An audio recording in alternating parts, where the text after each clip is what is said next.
Good evening, and welcome to Teaching Cases from Investigators, the application of available research to the clinical care of patients with hepatocellular carcinoma. I'll be moderating. I'm Fred Divers from Arkansas. This is our esteemed faculty today. We have Dr. Anthony El-Khoueiry. He's at the USC Norris Comprehensive Cancer Center in Los Angeles. On his right, Dr. Richard Finn at the Johnson Comprehensive Cancer Center at UCLA, also in Los Angeles. Our thoughts are with you guys with all the wildfires. Dr. Ruth He from the Lombardi Comprehensive Cancer Center at Georgetown University in Washington, and Dr. Stacy Stein from Rutgers Cancer Institute in New Jersey. These are the disclosures of our faculty and moderator. This activity is supported by educational grants from AstraZeneca and Pharmaceuticals LP and ASI. The Research to Practice CME Planning Committee members, staff, and reviewers do not have any specific conflicts of interest here. I'd like to point out this is an educational activity that does contain discussions of non-FDA approved uses of agents and regimens, and we'd ask that you please refer to the official prescribing information for each of these products and their approved indications in their package inserts. We do have some consulting faculty here today, and these guys are Dr. Love has done interviews with this consulting faculty, and these will come up as clinical videos and vignettes moderated by Dr. Love. We have Dr. Abou-Alfa from Memorial and Dr. Thomas A Abrams from the Dana-Farber, and Katie Kelley will be joining from University of California at San Francisco. So this is where we're going to be going. We have 4 modules today, and like all research to practice programs, we aim to stay on target in time. So Module 1, we will be discussing the adjuvant systemic therapy for early stage hepatocellular carcinoma. Anthony will lead the discussion there. Module 2 will be recent developments in the management of intermediate stage hepatocellular carcinoma. So this will obviously be discussing the role of TACE in systemic therapy. Dr. He will discuss current first-line therapy for advanced hepatocellular carcinoma, and so some intriguing trials there and decision-making. And finally, we'll look at promising investigational frontline strategies for advanced hepatocellular carcinoma. How do we select and sequence these therapies for the relapsed and refractory patients as well? That's always a big question for us in the community, and Dr. Stein will be in charge of module number 4. We'll have some periodic questions for our esteemed faculty in between the clinical vignettes. So let's get started with module number 1. Dr. Khoueiry. All right, thank you. Welcome, everybody. So I'll be talking about adjuvant systemic therapy for early stage hepatocellular carcinoma. So as a reminder, surgical resection continues to be an essential curative option for liver-limited hepatocellular carcinoma. When we think about it in BCLC staging terms, it's mostly applicable to BCLC stage 0 and A disease, because in the US, the trend is to mostly resect single nodules without vascular invasion.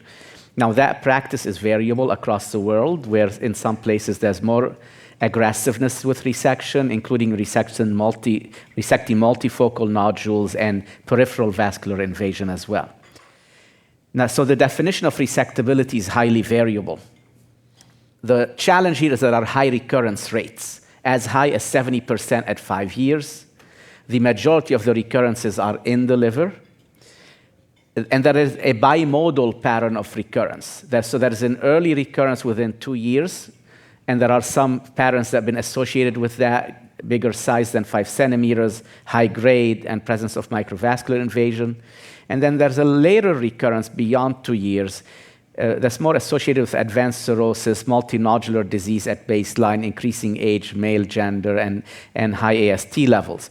Now, there is a theory also, or a hypothesis, that some of the later recurrences may be new de novo lesions originating in the liver. That's cirrhotic. The 5-year overall survival rates, depending on the series or study you look at, range between 45% and 75%.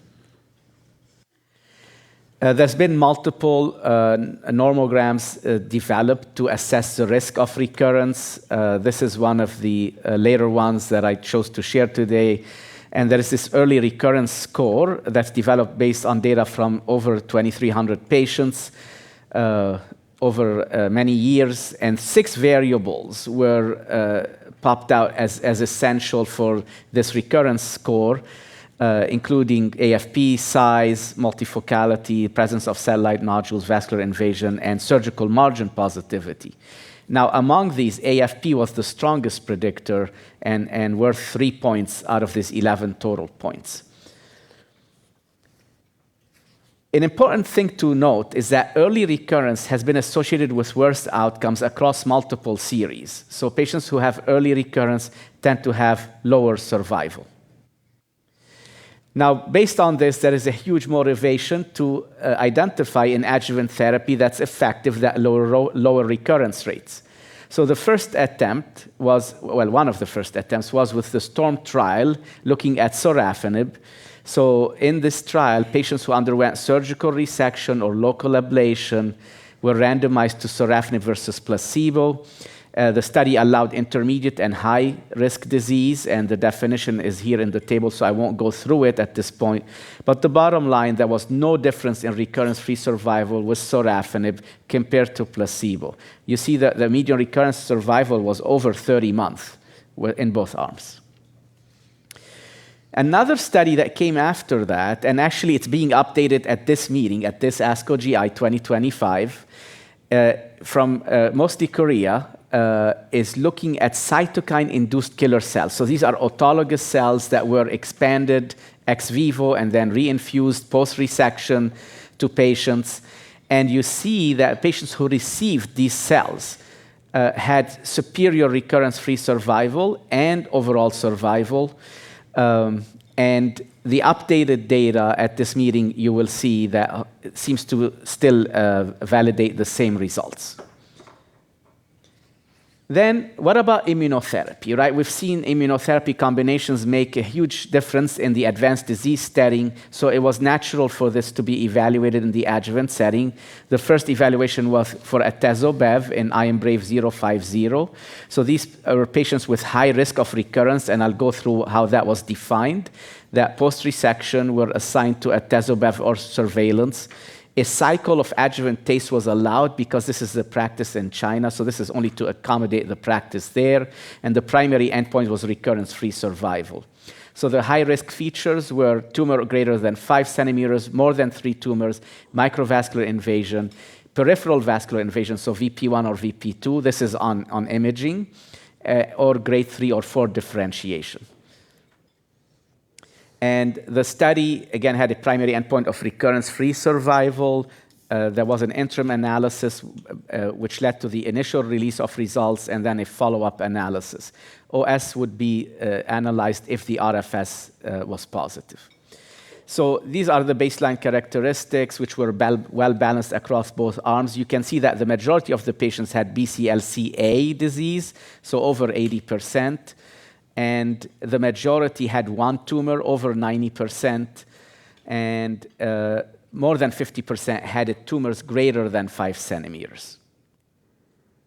So this is the initial result that showed at 12-month RFS being superior for the atezolizumab arm at 78% versus 65% in the control arm. And this was with a hazard ratio of 0.72, confidence interval not crossing the boundary of 1. So this was, by the design and statistics of the trial, considered positive. There were some concerns at that point that the follow-up was short and that the curves were coming back together. So what happened with longer follow-up, I'll show you shortly. This is the initial OS data, which was highly immature. And the only point I want to remind you of on this slide is that 61% of the patients on the control arm were able to cross over and get atezolizumab by design. So this is now the later follow-up. So the early recurrence-free survival benefit was not maintained on longer follow-up. You see that these curves really came back together with a longer median follow-up of 35 months. and the hazard ratio is now 0.90, and it's not statistically significant. So with longer follow-up, the RFS benefit is lost. And this is the updated overall survival data, which remains immature, but really these curves seem to overlap at this point. So the other thing is looking at patterns of recurrence from this trial, because there's a lot of learning that can be done, is that the majority of the patients recurred within the liver. The majority of patients who recurred within Milan criteria, so which allows them to be salvaged potentially with transplant. And the majority of the recurrences were unilobar. Now, this is the safety summary, high level, but a quick reminder that on the experimental arm, there were more serious adverse events, including treatment-related serious adverse events, and numerically more death on that arm, and certainly higher grade 3 and 4 adverse events. So in the setting of the negative clinical data, the risk-benefit ratio now is not really favorable anymore for this adjuvant therapy. And based on this, there was this investigator or physician letter released saying there's unfavorable benefit risk for atezo-bev as an adjuvant therapy for HCC patients.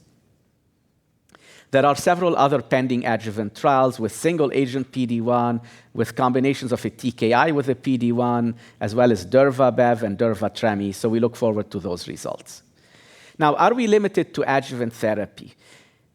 But I think there is a big emerging role for neoadjuvant approaches. There are potential advantages to neoadjuvant therapy that they include the fact that there's a more intact anti-cancer immunity at that stage.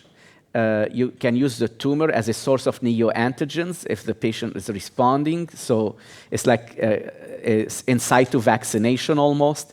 The ability to assess response and test the biology, and it's a critical resource for biomarker development. In melanoma, there was a large study showing a benefit of giving neoadjuvant pembrolizumab or perioperative neoadjuvant adjuvant versus adjuvant only.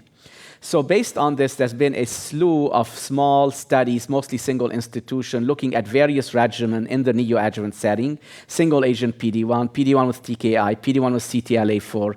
Problem here is they had variable endpoints, different eligibility, but there is an emerging signal of 20 to 30% major to complete pathologic response. So I'll fly through the next few slides. This is the data with a single agent PD-1, cemiplimab.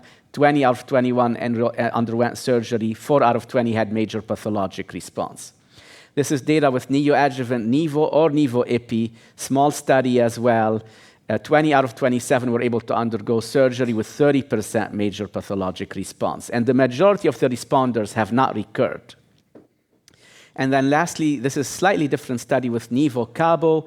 These were patients who were really not resectable or borderline resectable, and 12 out of 15 achieved successful margin-negative resection with 5 out of 15 major or complete pathologic response. So in summary, resection is an important curative modality. Recurrence rates are high. We don't have positive data in the adjuvant setting at this point, so adjuvant atezo-bev is negative. Results from other trials are pending, and the neoadjuvant approach is promising but needs further evaluation. Thank you. Thank you, Anthony. We'll now be seeing some video cases and questions for the faculty. Good evening, everyone. I'm medical oncologist Dr. Neil Love from Research to Practice. And to enhance this educational experience, I recently met with 3 clinical investigators, Drs Ghassan Abou-Alfa, Tom Abrams, and Kelley, to plan this session and provide interesting cases from their practices for discussion. To begin, Dr. Kelley presents a young man with localized disease. 38-year-old with hepatitis B virus, HCC, completely preserved liver function, very healthy, who developed, unfortunately, a multifocal HCC, so 2 lesions, and an AFP of 70,000. So an extremely poor prognostic factor AFP value, and the multifocality was also worrisome. He underwent resection, and the AFP came down to single digits after the resection. And the tumors, we think, might have been 2 separate primaries because they had slightly different genetic profiles. So given the AFP and given his young age and good health, I gave him a year's worth of adjuvant atezolizumab, which he has tolerated beautifully and has now completed without any signs of recurrence now around a little over a year. Any data using cell-free DNA in the adjuvant HCC setting? There are some data in the advanced setting, and then I believe that we can expect some data from IMbrave050 in the near future, hopefully near future. I think it would be interesting to know if any of the experts at your session are using Signatera or a cell-free DNA assay in the adjuvant recurrence prediction setting, and would they use it to make an adjuvant therapy decision, even in light of the IMbrave050 data? If you had a situation where it was a much larger tumor than you knew about and the operation was not able to remove the entire tumor, you're left with the residual disease. I think that's a clear-cut case where you would then offer. I think the borderline cases are where there's high-risk features, microvascular involvement, macrovascular involvement, nodal disease. Okay, some questions for the faculty. Anthony, in what non-protocol situations do you think, if any, that you would utilize the adjuvant systemic treatment from the IMbrave study for a hepatocellular carcinoma patient now that we have follow-up data that shows those curves coming together? Katie showed impressive data maybe in that individual case, and so in practice we're all sort of forced to make some clinical decisions. So this is where we put you in the hot seat. Can you tell us a case where you'd say, that was really high risk in the tumor she proposed with a high AFP and multifocal extensive disease? Yeah. I mean, my short answer, currently in a non-protocol situation, I would not give adjuvant therapy. However, I would be a lot more cautious about selecting patients for resection, right? Think about the risk, the prognosis, and tailor the approach according to the risk upfront. And I think if there are neoadjuvant protocols accessible, I think enrollment in those would be very reasonable. They brought up MRD testing. So we have Signatera in the colorectal case because you have a lot of post-transcriptional modification of the DNA, and so that was kind of the poster child for when a bespoke MRD model might be helpful. What do you guys think about cell-free DNA? Richard, thoughts? Yeah, I think there's two ways that could be looked at. One is identifying the patient at high risk for recurrence. And I think part of the failure with IMbrave050 and STORM, and you commented, Anthony, recurrence-free survival is 33 months.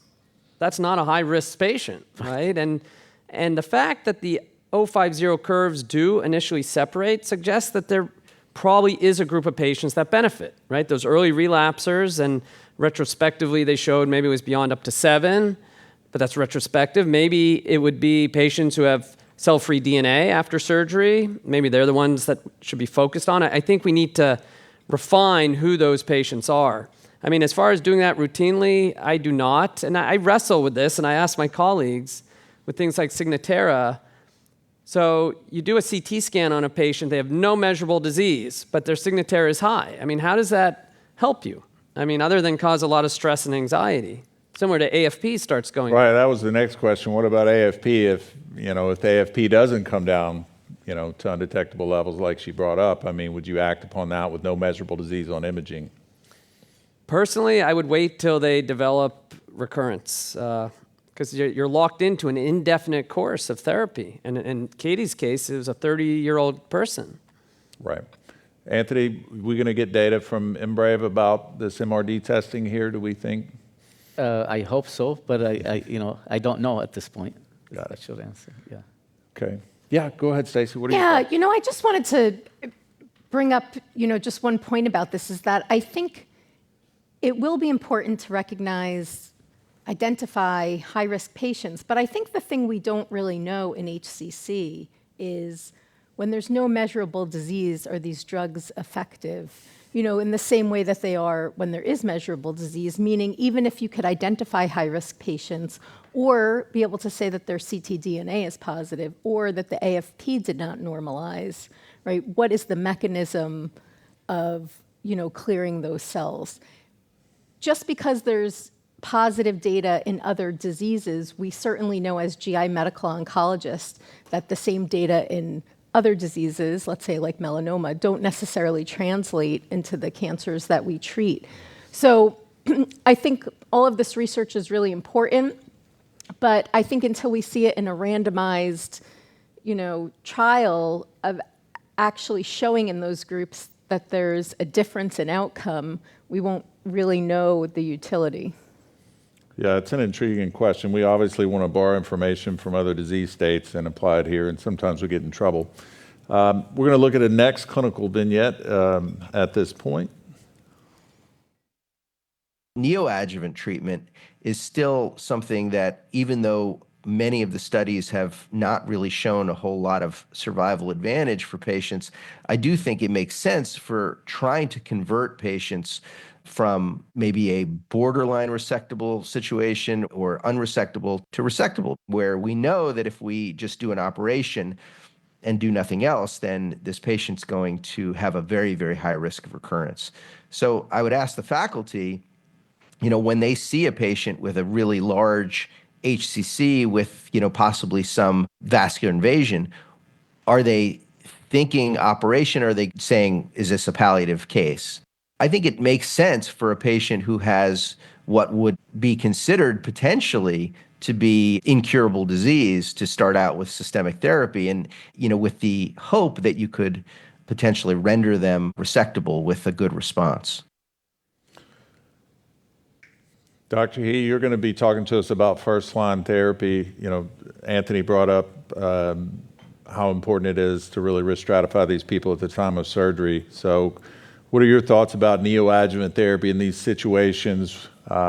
We have small data, but would you apply some principles from the metastatic setting here for these borderline resectable patients? Could you give us some thoughts there? So those borderline resectable patients, they're really truly intermediate stage HCC. So I would use the strategy I think Richard is going to talk about, and intermediate stage disease with treatment, transarterial therapy, plus minus immunotherapy, really lower the oncological risk before I consider a curative option. Perfect. So Richard, I don't want to steal your thunder before your talk, but can you kind of give us some highlights about your clinical experience with this strategy for borderline resectable patients and how you combine systemic and?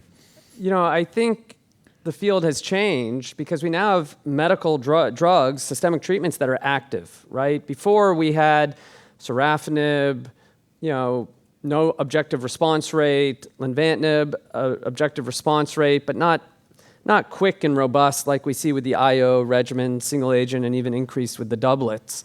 And, given the only way to cure patients with this disease is with surgery, we know that, as Anthony commented, most patients will recur. And even for someone who's borderline, the best chance of getting them to a resectability is probably now with medical treatment. Have a guy who I've been following for some time, 15 centimeter HCC, has been on atezolizumab for about a year. We keep saying, we'll send you to surgery, but every time we image him, he keeps getting smaller. And now he's like in the range of ablation maybe, and when we stop, I don't think is clear. This isn't neoadjuvant in that you give it for a fixed period of time and then you do something. This is more, in my practice, treat to best response and then see what else we can do. So like in the pancreatic space, try to pick the winners early on, right? So if you're responding. Stacey, what are your thoughts about, does pseudoprogression come into play here? If we're going to use some neoadjuvant therapy and you may see some of this, if you're thinking about getting to surgery, does that complicate matters? So I have to say, I don't think I've actually ever seen a real case of pseudoprogression. I don't know if anyone else has. I know we like to talk about it, and but I think usually if it looks like progression, it's progression. I would just say, though, I think, these questions in particular really highlight the importance of multidisciplinary discussion in this disease, because there's a lot of situations like these patients that if someone went right to surgery and was never brought to tumor board, right, a medical oncologist would not actually be part of the patient's care or discussion. So I think every new patient, really benefits from everyone at the table thinking about their case. And speaking of multidisciplinary approaches, Dr. Abou-Alfa is going to present the next clinical vignette for us here with a patient who has tumor thrombus extending into the right atrium. This is a man in good performance coming with really some abdominal pain and now with a concern for a liver mass. You can see that this liver mass is quite gigantic. This liver mass is filling in most of the right liver. But more importantly, the arrow is showing actually an extension of this mass that really traveling all the way to the heart, as we can see on the CT scan at the bottom as well. That tumor actually literally was sitting in the right atrium per se. And so we did a CT-guided liver biopsy. We did confirm that it is hepatocellular carcinoma. We can imagine ourselves thinking like from a surgical intervention. On the other hand, can we consider that we should do rather systemic therapy because, quote unquote, this is metastatic disease in a way? Or also, shall we consider a combination of being between a local approach and the systemic approach? I see you gave this patient the STRIDE regimen of durvalumab, tremelimumab. What happened? The AFP was not really drastic to begin with. The 350 is not really a high AFP in reference, but you can see this AFP dropped all the way to 0. And this is incredible. The patient responded incredibly well. As you see, also his LFTs did improve with timing. And if anything, it really settled, knowing that really the disease became well under control. The tumor is definitely smaller. The patient is doing amazingly well clinically. And as you can see here at 3 months, and we have, I think, imaging also at 6 months. And the patient is totally functional still, is still on therapy for close to 2 years and still doing very well. And this is a great question for the faculty to ask, would you consider a surgery now or local therapy? So obviously, amazing response in this case. It's kind of one of those stories you run around and show all of your colleagues. Anthony, what are your thoughts about how you might manage this patient initially? So initially, this patient has a very large infiltrative appearing tumor with major vascular invasion. So systemic therapy is where the level 1 evidence is. So I would do the same. I would do systemic therapy. Perfect. So we have a question from the audience, which I thought is a great question here. In the world of non-small cell lung cancer, we would always be hesitant to start systemic therapy until we had an NGS biomarker panel. What is the role in hepatocellular carcinoma in making decisions for these patients on systemic therapy? Stacy? Unfortunately, You were the closest. Yeah, it's 0 right now. There are different research protocols that are looking at NGS testing, and sometimes we do it for patients when something seems atypical or there's a mixed tumor, but really it's not part of, standard of care treatment at this time. And all the regimens that we're going to be discussing, this evening, none of them are based on, mutational testing. So we're not there. And we'll get into how do you choose, these patients, whether you go STRIDE or other, obviously, risk factors from the patient's comorbidities that play a lot into that.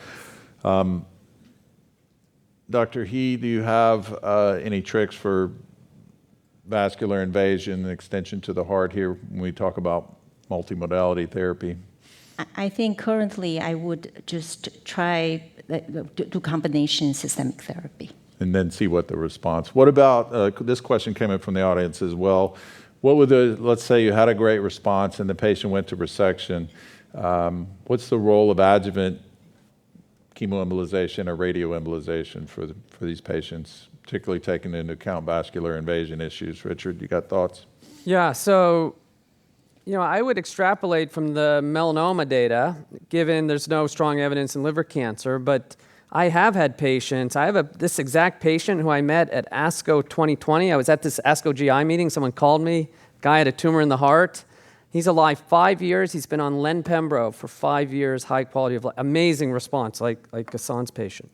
But for those patients who have gotten, in the modern age, atezo-bev, had a good response, then we've done either Y90 or a resection in some cases. I say, let's do another 6 months, and then we'll stop and see how you do. Because again, can we cure some of these patients? I think you're reading the audience questions, Richard, because the next question was, if you have a great response to atezo-bev, how long would you continue that post-definitive therapy? I mean, that's a little different. I mean, if it's someone who's not going to go for a procedure, it's kind of an indefinite buy-in, and if it's not broken, I tend not to try to fix it. I talk to my melanoma colleagues, and a different disease, they can stop after 3 years and just wait and see what happens, or 2.5 years. But I generally have patients who, if they're doing well and there isn't an opportunity for a consolidative procedure, I just let them go as long as there's no toxicity. And just continue the regimen. Anthony, what are your thoughts about how you pick which one to start? Let's say this guy walked in. Would you pick the stride or would you pick atezolizumab? Well, I don't think we have data to decide and choose between the two, right? At this point, they've never been compared head-to-head, and I think they're both effective. I mean, they both would be appropriate here. I do think that patients with major vascular invasions have a slightly higher risk of bleeding. But again, those were not excluded from the IMbrave trial from atezolizumab, and they still did okay. So it's just something to keep in mind. Do you think that the need to get an EGD and rule out variceal issues is an impediment to the utilization of that for a very high-risk patient? Or would you ever consider a TKI which may have a sooner onset of action up front for this? So two questions, I guess you asked. So the EGD, I think it depends on the practice setting, but it is important to do it at this point before giving atezolizumab. The TKIs, I think the median time to response with TKIs, if there's going to be a response, is actually slower than with the IO combinations. Perfect. Okay, on to Module 2. Okay, recent developments in the management of intermediate stage hepatocellular carcinoma. Richard, it's your show. Thank you very much. It's good to be here. So when we're talking about intermediate liver cancer, we're talking about the Barcelona stage B here, coming from the recent iteration from a few years back. And this is a group of patients who have well-compensated liver disease that's multinodular and confined to the liver. They don't have vascular invasion. And these patients historically have been given local regional treatments, and that is TACE. Now, why is TACE there? Well, all of the recommendations in the guidelines should be data-driven, hopefully by level 1 evidence. And these are the two pivotal studies that go back now 20 years probably that looked at chemoembolization versus best supportive care. So essentially, one arm didn't get any treatment, recognizing that there wasn't a lot to do for these patients. And both of these studies did show very similar results, given they were relatively small. 80 patients in the European study, 112 patients in Asia, or vice versa, I should say. But both of them showed a benefit to chemoembolization versus supportive care. Now, these studies were followed up by a meta-analysis of a number of studies over time. And again, in this meta-analysis, there was a confirmed benefit to chemoembolization in intermediate liver cancer. Now, it's important to look a little closely at these studies because what had happened from 2002 until 2008 and even beyond, when we didn't have systemic treatment, chemoembolization filled a void. We could do it, right? Interventional radiologists would do it on patients with multifocal bilobar disease, vascular invasion, even in some settings, patients with metastatic disease. But, these two clinical studies used a very well-controlled cohort. In the European study, the median size of the tumor was about 5 centimeters, mostly unilobular. And if you look at the Asian study, you can see that size is important for survival. Those with larger tumors, their survival was 11 months versus 30 months for the smaller tumors, and that being under 5 centimeters. So there are important prognostic factors for patients with intermediate disease. And there's been a lot of work to try to understand how do we identify the patients who do better with chemoembolization. And this becomes an even more important question in the modern age where we now have drugs, the regimens we were talking about, that are very active. They improve survival, but they also have fairly high objective response rates. So one metric that's been put out there is the up to 7 criteria. This takes the size of your largest tumor plus the number of tumors and comes up with beyond up to 7. And it's in this substratification of the Bs from B1 to B4 that they really suggest that for some patients who are beyond up to 7, these B2s or B3s, maybe they're better off with medical treatment.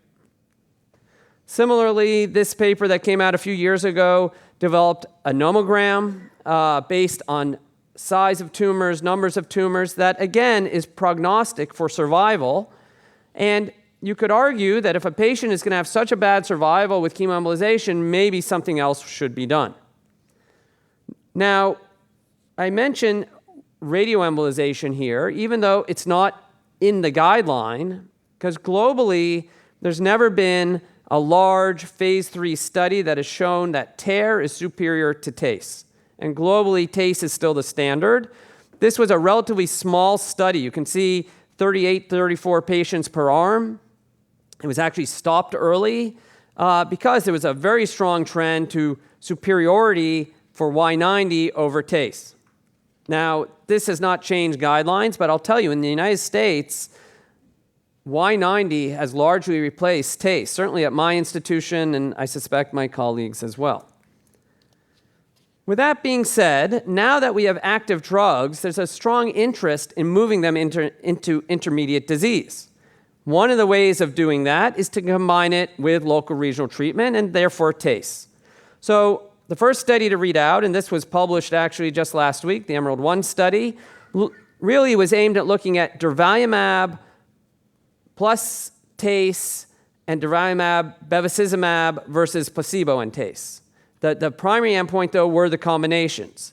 It's important to keep in mind in this study, first patients got IO and TACE, and when they were done with the TACE, they then went on to either receive placebo and durva, placebo alone, or bevacizumab. The bevacizumab was started after the TACE, and that might be an important thing to keep in mind.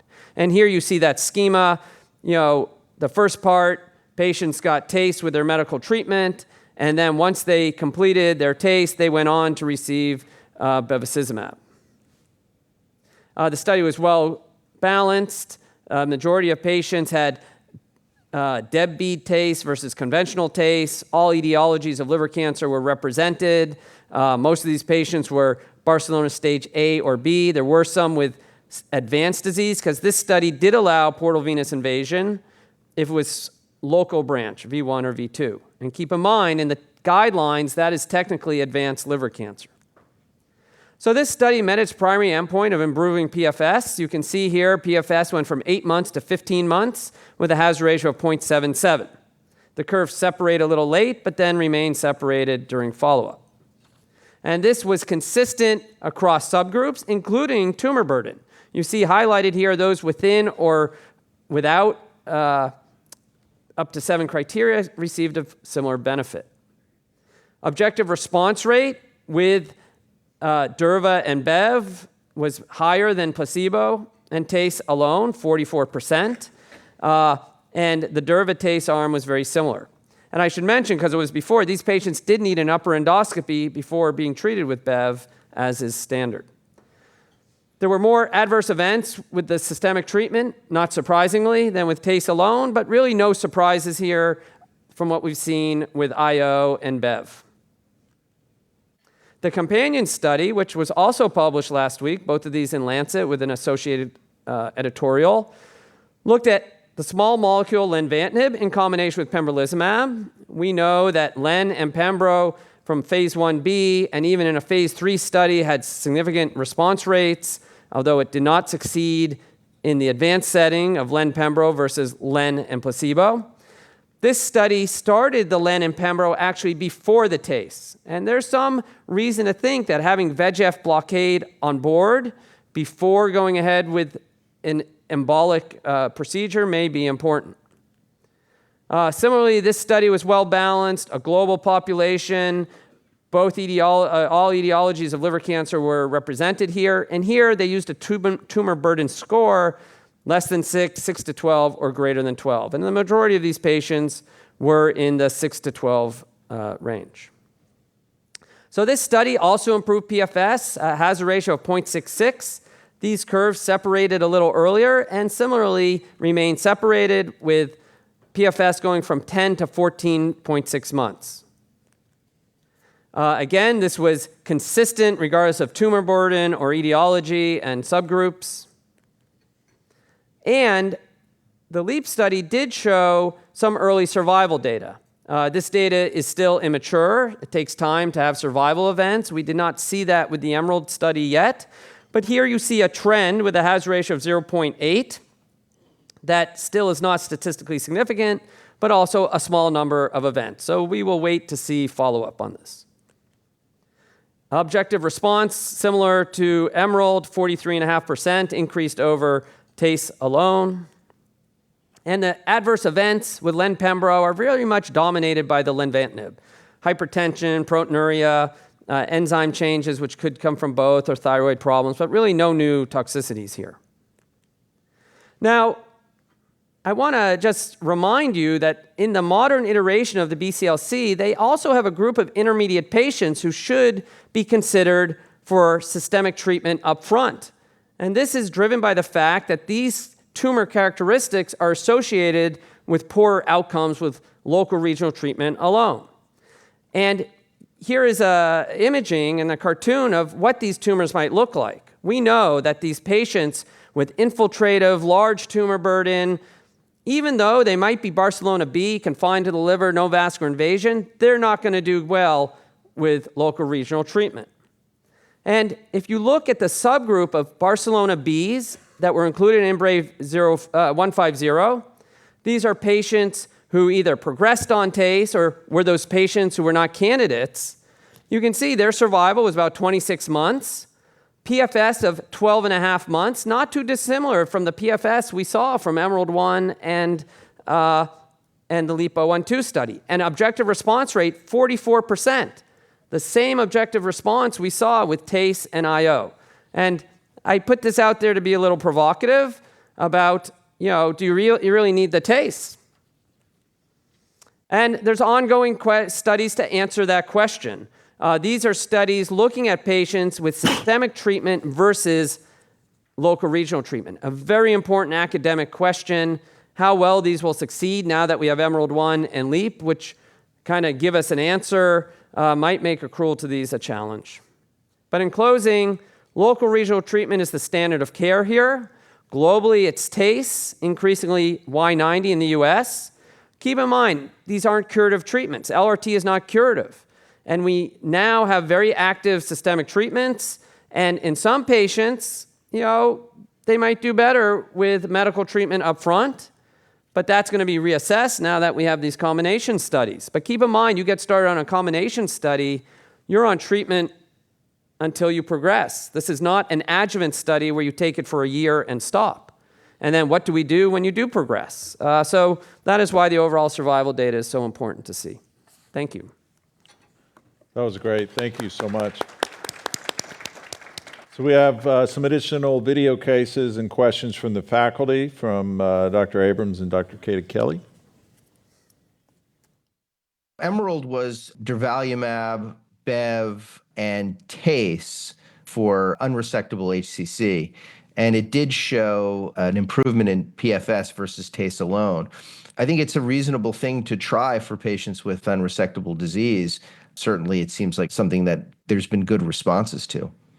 So I'd be interested to know if people have used it, and if so, what their experience has been with it. I personally have gotten a little bit away from local therapies up front, given the fact that we have systemic therapies that are far more successful than they once were. And I'd be interested to know what the faculty thinks about that. The LEAP-012 study did show improvement in progression-free survival. It does not have mature survival data yet and did not have a significantly higher response rate. So I'm definitely eager to see more follow-up data from that study. Okay, we have a few minutes for discussion. I think this brings up some intriguing points. I guess at first I'm going to go down the row and just ask everybody. So Anthony, have you used TACE in combination with systemic therapy in your clinical practice off protocol? Not the way it was done in EMERALD or LEAP-012. I've done a systemic therapy first, and then if patients are having a good response and and I can augment it with liver-directed therapy. So a slightly different approach. No, that's you led into that well, because I think whether you start with systemic therapy and then add it, those lines get blurred, right? You know, whether you're. What about you, Dr. Heap? Thoughts about, have you used the systemic therapy in combination with TACE off protocol? I have, in most cases, I have not. And I think if you look at the EMERALD-1 study inclusion criteria, I think a lot of those patients have probably will start with systemic therapy. But if patient has a solitary tumor, those patients gets TACE treatment. I'll watch for response before I would consider systemic therapy. Stacy, you're going to talk about TKIs and sequencing them later. If you did see a patient and you were considering combined systemic therapy and TACE, how would you choose between the EMERALD data and the LEAP data if you chose to go down that path?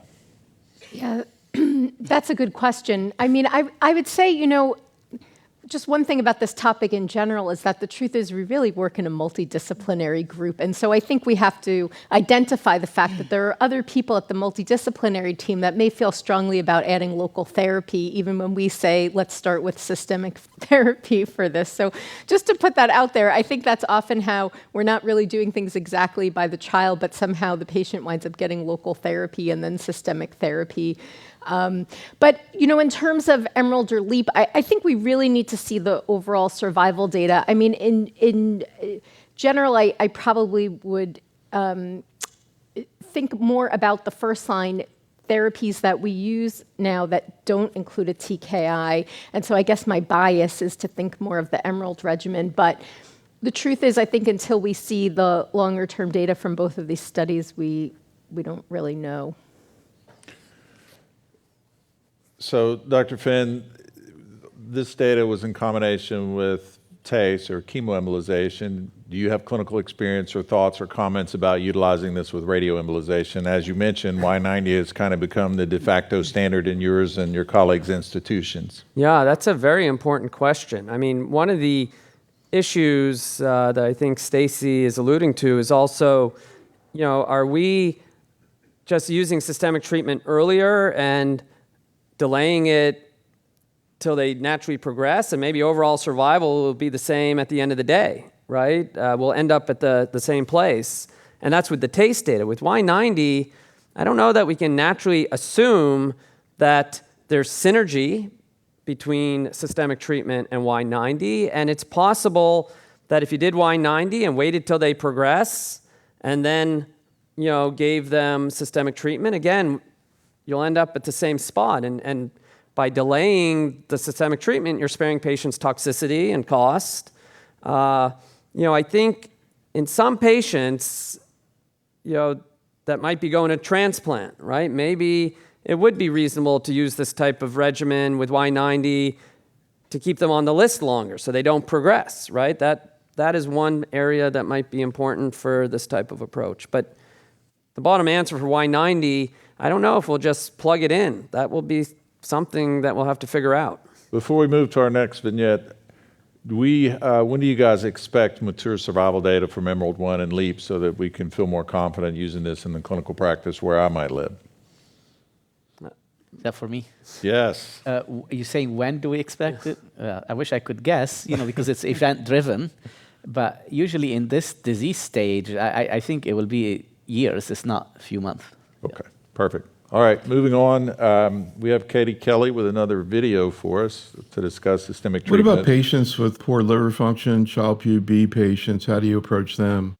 One of the key factors is what's the pace of change. So a patient who's been Child-Pugh B 8 even, but has been so for 5 years, I'm much more comfortable giving that patient Stride or atezobev than I am somebody who was Child-Pugh A5 a week ago or 2 weeks ago and is now B8 2 weeks later. That's much more worrisome that something is dynamically evolving. So pace of change is a critical factor. Evolving rapidly progressive portal hypertension, meaning dropping platelets, a big tumor thrombus in the main portal vein, new ascites are very worrisome that there's a dynamic process going on, and counsel the patient and family that this is a risky situation, that GI bleeding is on the horizon or other decompensation. Stacy, what are your thoughts on the approach to systemic therapy for these patients who have borderline or poor hepatic function? Yeah. So the truth is, most of the patients we see in clinic are not trial candidates. And over the years, the majority of the patients that I've taken care of have Child-Pugh B disease, and I routinely give them systemic therapy. I mean, I do think, to Katie's point, you have to think about where the patient is on the trajectory. Do they have stable Child-Pugh B disease? It's been like that from before the tumor formed, or is this really tumor-driven, the decline? Are they kind of in a stable place? Is there a dynamic change going on? But the truth is, we don't have, right, the trial data is typically Child-Pugh A and some B7s, and we're often extrapolating out, but we do that really in all of oncology, right? So I don't know why it became such a sticking point specifically in HCC to think about the Child-Pugh score, when really we're constantly treating patients that were not necessarily fitting all the criteria, of a trial. And because of that, we removed some of that language out of the NCCN guidelines this past year, I think, for people to think more broadly about it. But I would say, you have to think about each patient specifically, right, of where they are. But I would say routinely we treat patients that are, Child-Pugh B.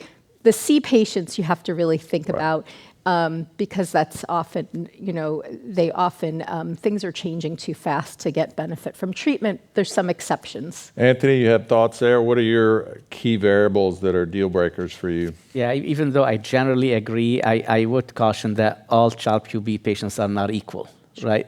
And I think she did a nice job highlighting that, right? I mean, if you're a 5 versus, it's not just the numbers, right? It's also what's making you a B. Is it the albumin and the bilirubin, or is it somebody with recurrent ascites requiring paracentesis, active encephalopathy, those types of things?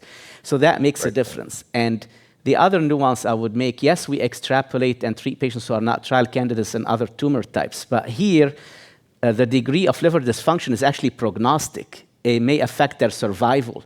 So you have to decide, am I actually going to prolong the patient's survival by treating their cancer or not?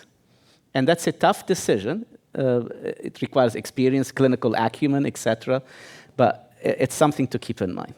No, I think that's a great call out about, trying to make an educated decision. All of those numbers don't necessarily equate to the same clinical outcomes. Yeah, I would just add, and I think both of you touched on it, it's critical to look at the scan.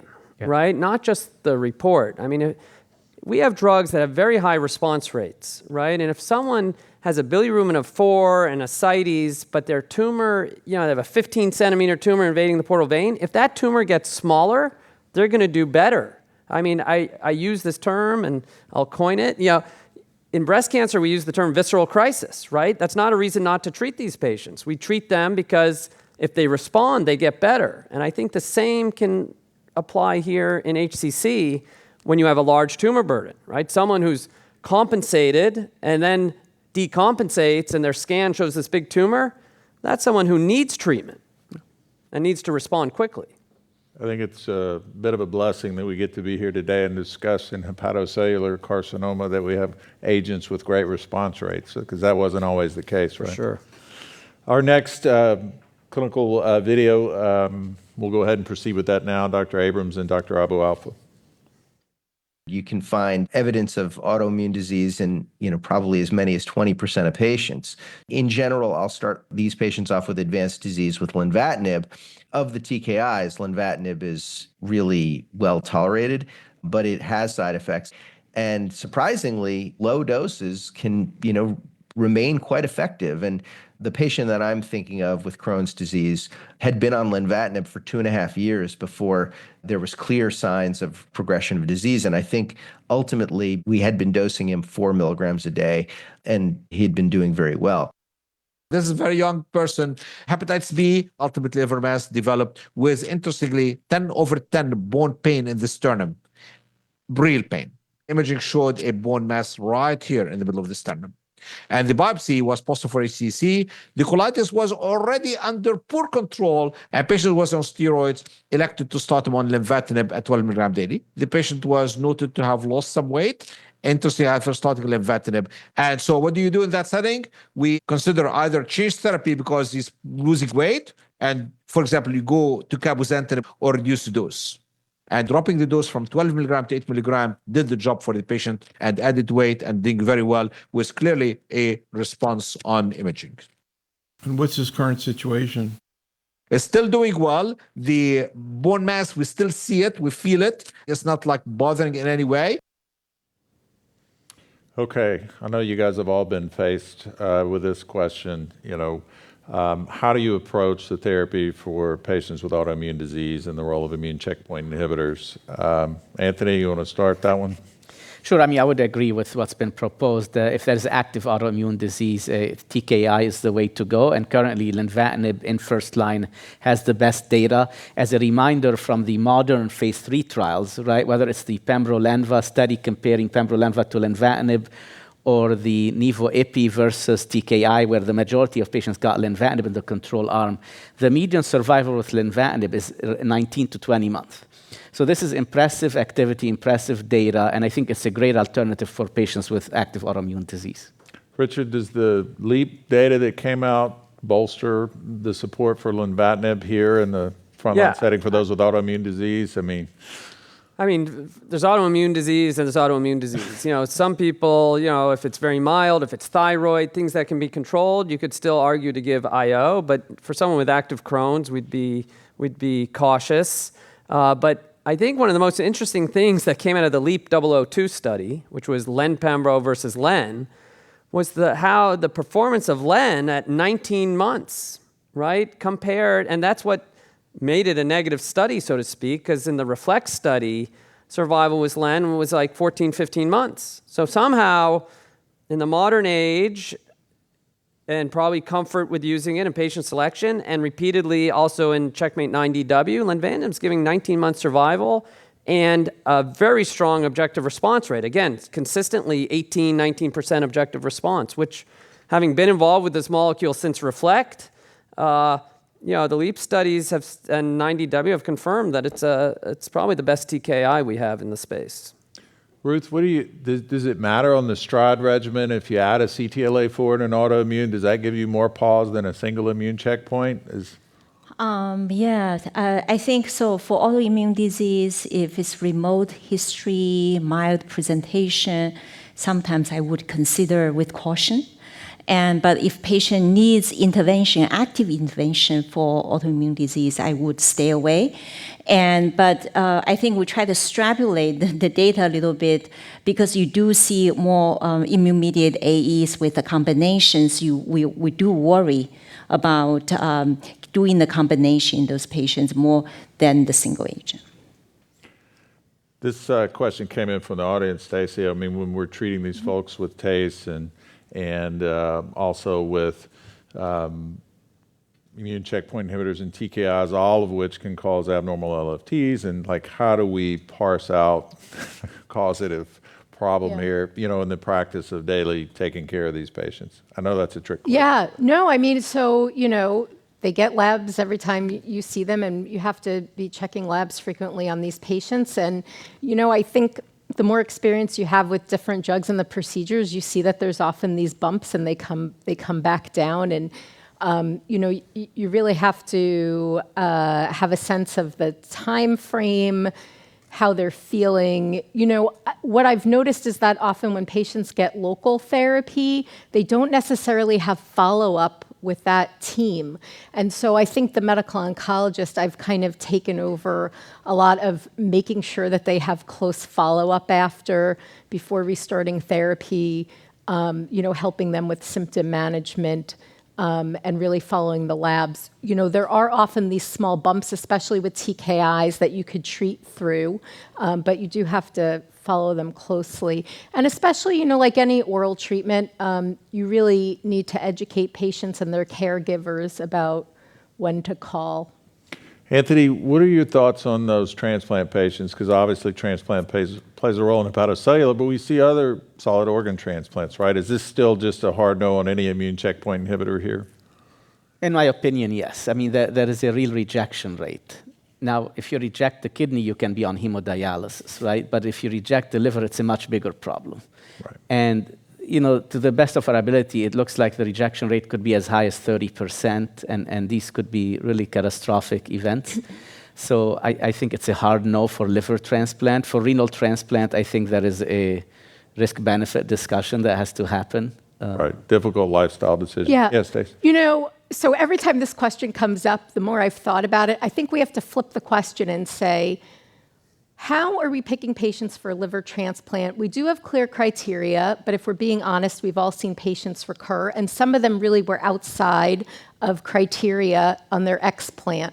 And so should we, knowing that we have treatment with fair response rates now, should we think about treating certain patients that are more high risk for recurrence with some treatment prior to their transplant and give them the benefit of seeing how they respond to immune therapy maybe before? That's a provocative question. It really is. So yeah. I'm just saying, though, I think it's something worth thinking about because it's really heartbreaking when you see people recur after transplant. Got it. We're going to move on to Module 3 now, but before we dive into Dr. He's, everyone with portal vein thrombus gets anticoagulation, yes or no? No. Not routinely. Not routinely. Okay, that was an audience question. I just wanted to clarify that. Okay, Dr. He, the floor is yours. I think we have covered some of this topic. So what I'm going to talk about the current first-line therapy for advanced HCC. So I will provide some update on the IBRAME 150 study and the 5-year survival data on the Himalaya study, and some interesting subgroup analysis of patients enrolled in those trials, and also talk about the TKI a little bit. So, so the follow-up of the initial report of IBRAME 150, and there's another publication and two years ago, and with a median follow-up of close to 16 months. And you can see the benefit holds, and with a hazard ratio of 0.66, and the two curves separate nicely. And now you also see the same, well, if you look at the progression-free survival, the hazard ratio is 0.65, the benefit is there. Then look at the response rate, 30% with 8% of CR rate compared to 11% from sorafenib, no CR. And the duration of response on the bev-atezo arm was 18 months. And so there's updated safety report, and there's no surprises. And so I think the AEs have been consistent with the initial reports. So now the Himalaya investigators presented the 5-year survival data of the Himalaya study. And this is so far the longest follow-up for global phase 3 study. So you can see the landmark analysis at 5 years. Patients with advanced HCC has a survival rate close to 20%, compared to the sorafenib arm, it's close to 10%. And now if you look at subgroup analysis, it's most of those fall on the left side favor the STRIDE regimen, combination of durvalumab with tremelimumab. So safety, side effects of the treatment, and this is there's no surprise, and it's consistent with the initial report.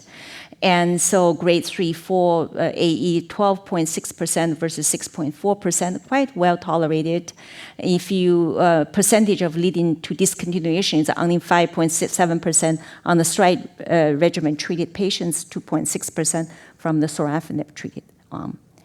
So now I think we've touched this try to answer the audience questions.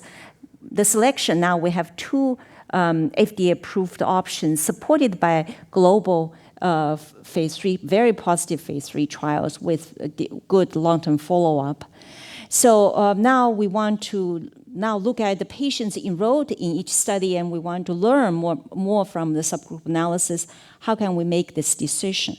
So we start with the VP4. So IBRAME 150 did include patients with with VP4. So this is the VP4 definition. So tumor invasion, tumor thrombus of the main portal vein, or collateral left and right portal vein simultaneous involvement.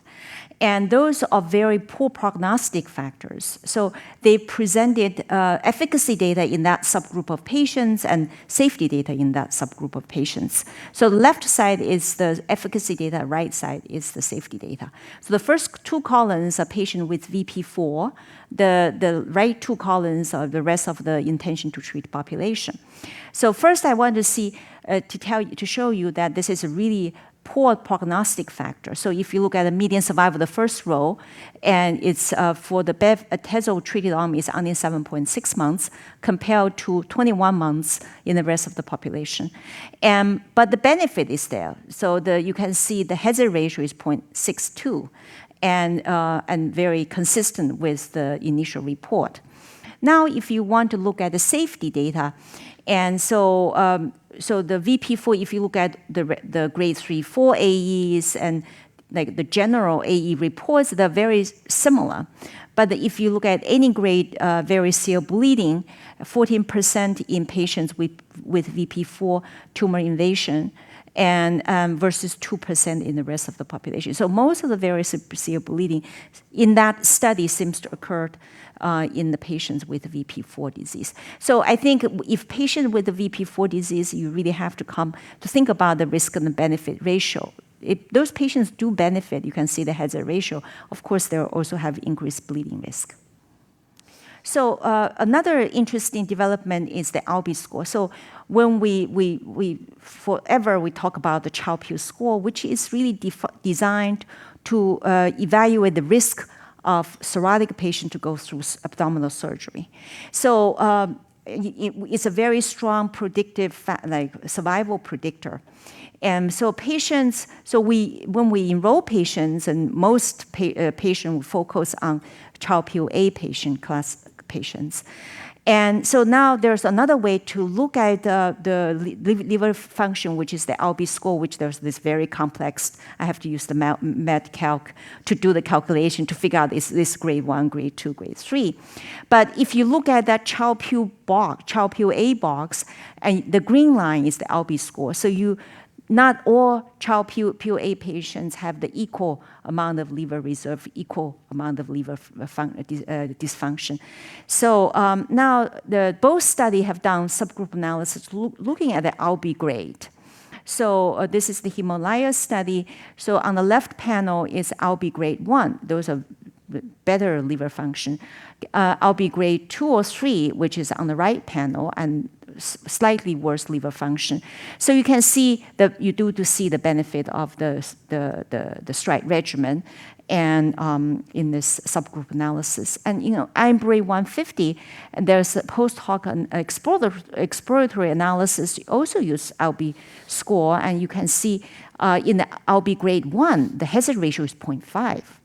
which is significant benefit. You see the two curves separate very nicely. But in the slightly worse liver function in ALB grade 2, then the benefit gets smaller, and you see the two curve overlap. Of course, we have to take this data with a grain of salt, and this is really exploratory analysis, subgroup analysis. But that sort of give us some thoughtful sort of data. And so now make selection. So usually in my practice, and I would consider the bleeding risk, recent variceal bleeding, large varices. In my practice, if they're VP4, I get nervous of doing the bevacizumab, even there's benefit showing in the subgroup analysis.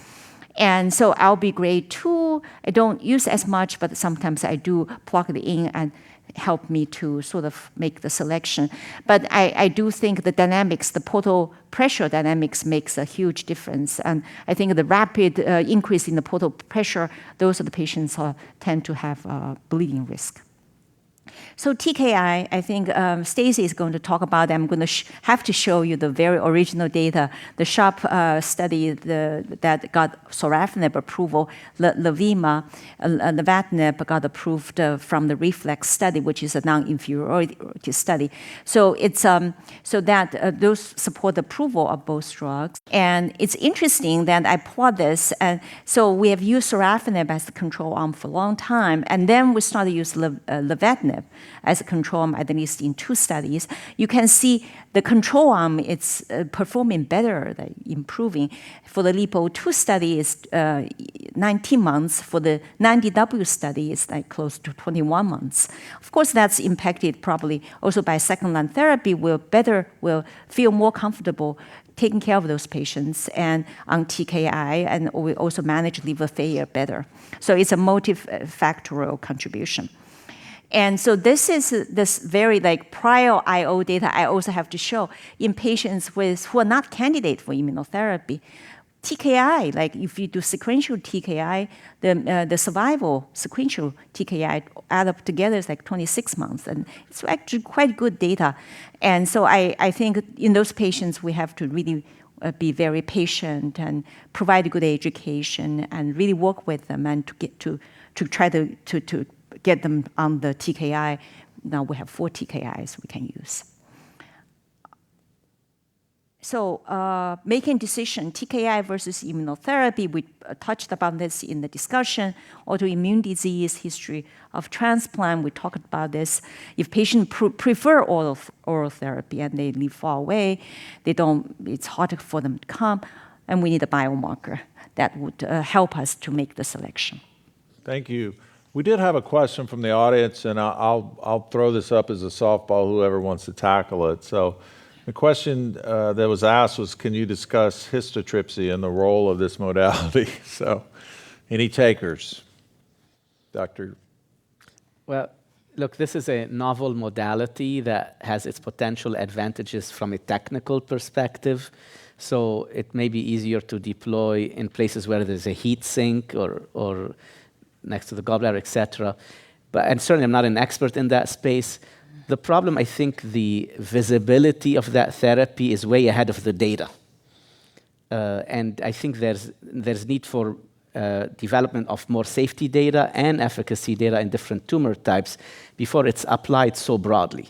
The problem is now every patient is asking about histotripsy without the data. Great points.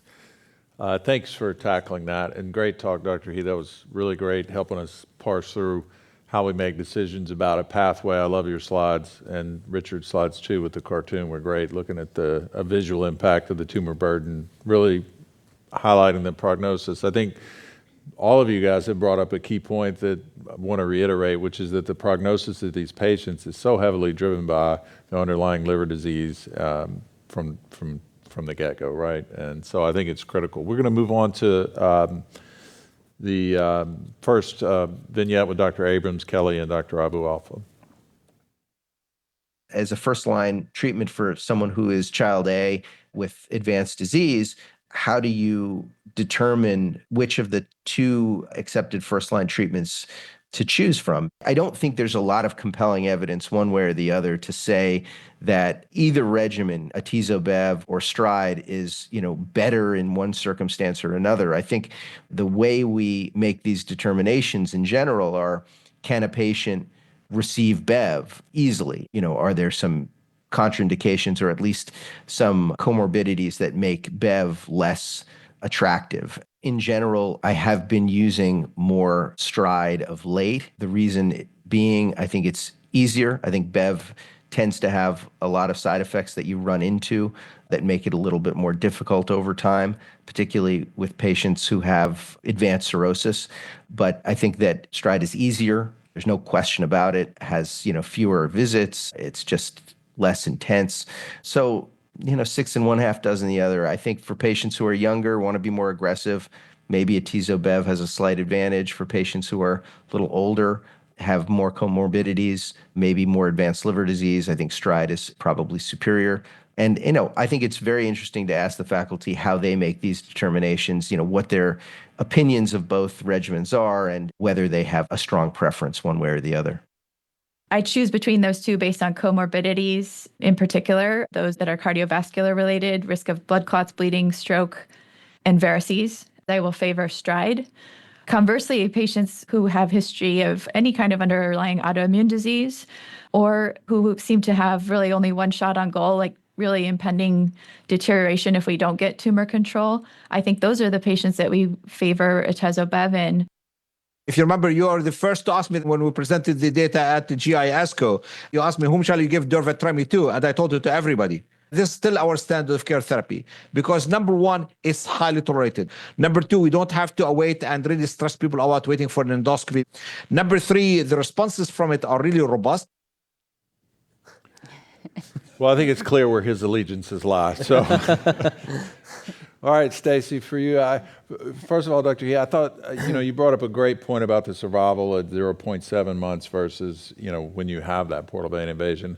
Are there clinical factors, Stacy, that would make, is it all B2? Is it, hey, this is a PV4, I choose, durvalumab over atezo-bev? Is there something that sways you there? Is it purely comorbidity driven? So a lot of it's comorbidity driven. I mean, I think the one thing that hasn't been brought up is what was the use of high-dose steroids in these two studies. So it was about 10% for atezo-bev and 20% with durvalumab. So I kind of look at each patient. So it's one more kind of consideration. I kind of think, what would happen if this person in front of me had to go on a course of high-dose steroids or had a complication resulting in hospitalization? And you're saying that steroids is mitigating side effects from the immune checkpoint? Correct. Okay. Right. So this was all for autoimmune side effects. So I think, that plays a role in it too. So I'm kind of surprised when people keep saying how it's better tolerated, because I wouldn't say it's better tolerated. I would say they both have their specific, ins and outs, but I wouldn't say that we have no direct comparison anyhow. So I don't know how you could really say it's definitely better tolerated. And there is a higher use of steroids. So it really, I think, comes down to each patient and their comorbidities. Dr. Finn, you have thoughts there on how you decide? Of course I have thoughts. We heard Dr. Ghassan's thoughts, so I will paint it a different way. I think you need to look at the data from these two studies, right? Median overall survival, 19.2 months versus 16.4 months with STRIDE versus IMbrave 150. Ruth pointed out that 19.2 months is including patients with main portal vein, which is a very strong negative factor, and still it was 19.2 months. PFS improved with a hazard ratio of 0.66 with atezo-bev. You don't see any difference with durvalumab and PFS.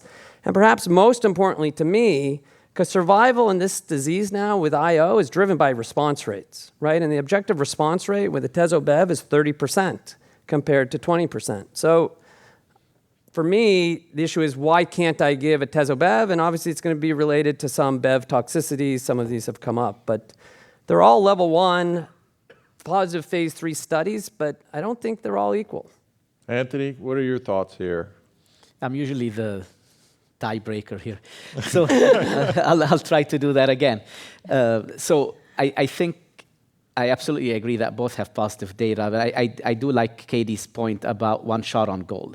To Richard's point, the higher response rate, the PFS benefit with atezo-bev makes me lean towards that option in patients who may not be able to make it to a second line unless they get benefit in first-line therapy. So if I'm worried about the tumor burden, the tempo of disease, etc., I want to go with that regimen first.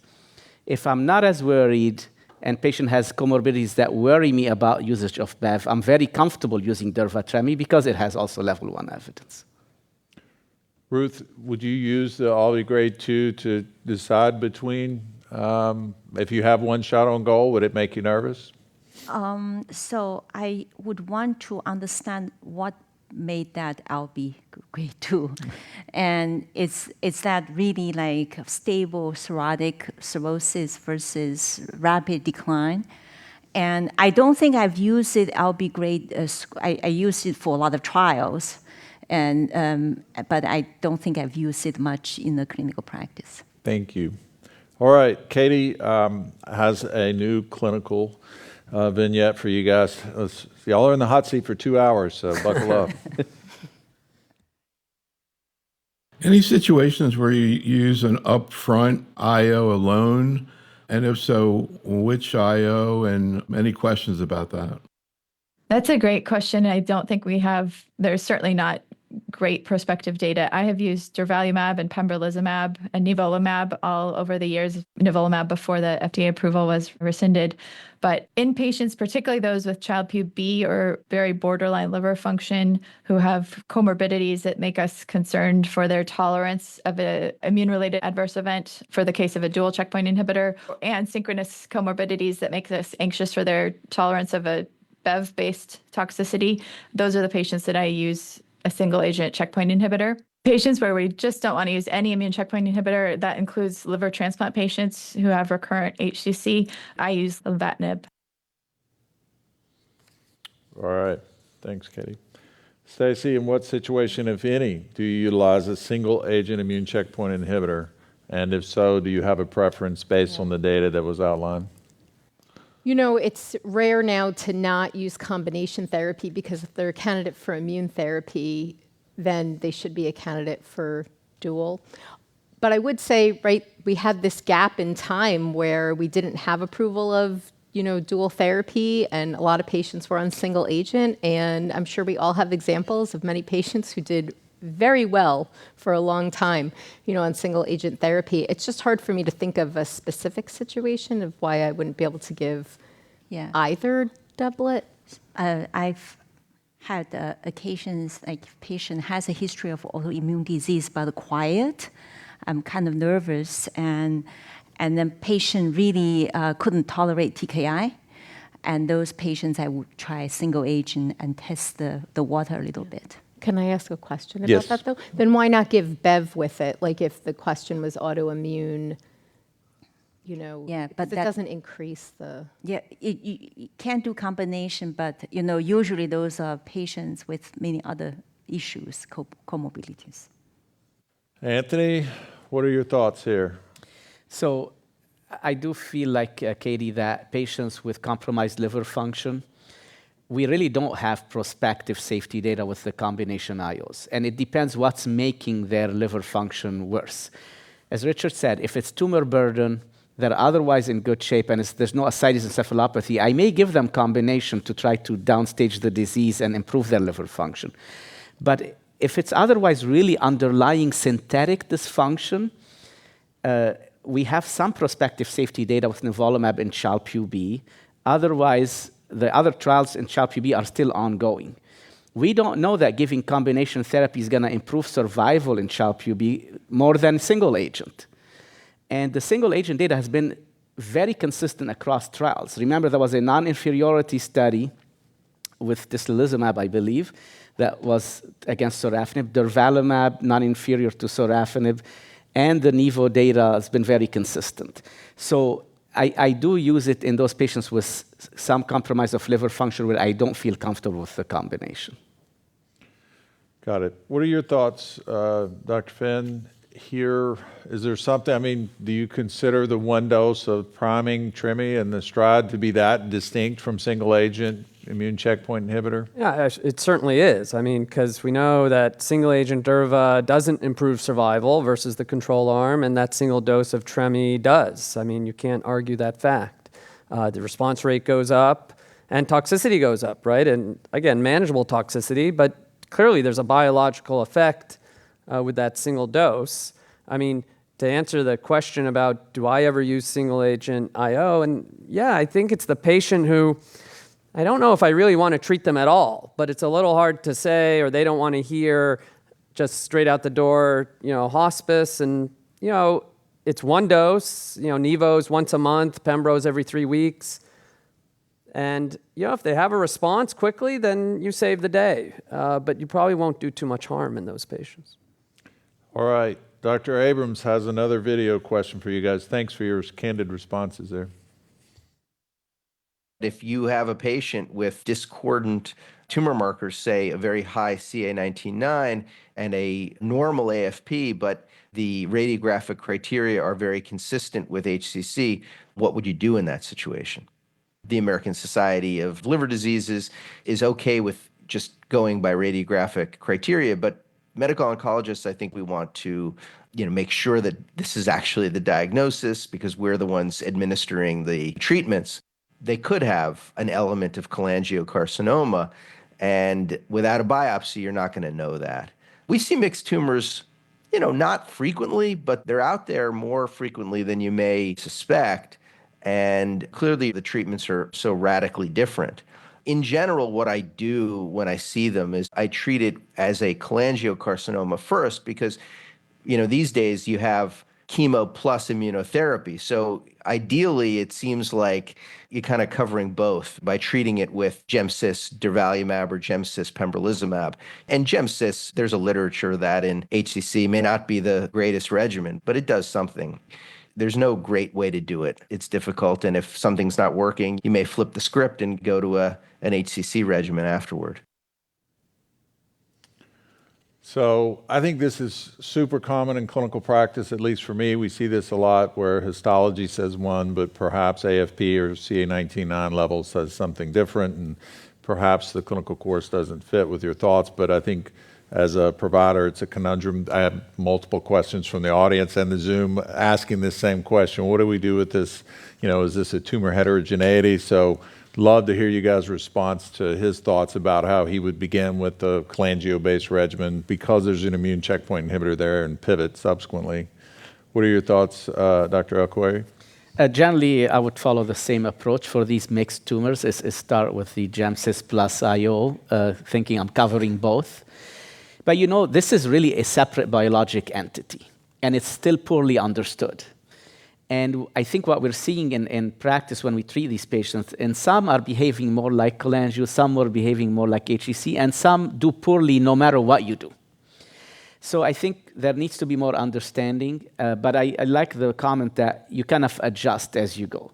Recently, I just saw a patient actually who's had regimens treating both because has a mixed tumor and only responded to the HCC regimens and not to the chemo.